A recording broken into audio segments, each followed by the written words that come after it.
Hi guys, সবাই কেমন আছো? আমি ভালো আছি।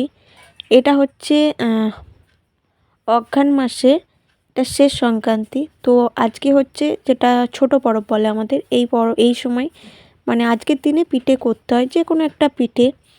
তো তাই জন্য আমাদের এটা আজকে করছিল, বাবা করছিল সরু চাগলি।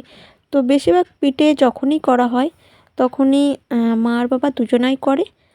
আর আজকে এটা বাবাই করছিল, কারণ আজকে একটু বাবা বললো পিঠেটা করব তাই। আর তাই আমি একটু দেখছিলাম, কারণ আমি পিঠের পাও জানি না। তাই দাঁড়িয়ে দাঁড়িয়ে আমি একটু শিখে নেওয়ার চেষ্টা করছিলাম। জানি আমি দেখলেও এটা কিছুই পারবো না করতে। তো দেখতে পাচ্ছ তোমরা, আর তোমাদের কেমন লাগছে সেটা কিন্তু জানিও। আর প্রথম থেকে শেষ পর্যন্ত তোমাদের কিন্তু পুরোটা দেখিয়ে দিলাম। যারা বলো যে সবার দ্বারাই সব কিছু হয় না, দেখো, চেষ্টা করলে কিন্তু সব হয়। আর যে রাঁধে সে চুল বাঁধে, যেমন সবাইকেই কিন্তু সবটা করা প্রয়োজন।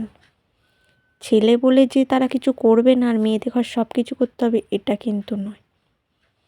সমানভাবে কিন্তু হাতে হাত লাগিয়ে করলে সেটা কিন্তু খুবই ভালো হয়। তো সবার কেমন লাগলো বলো।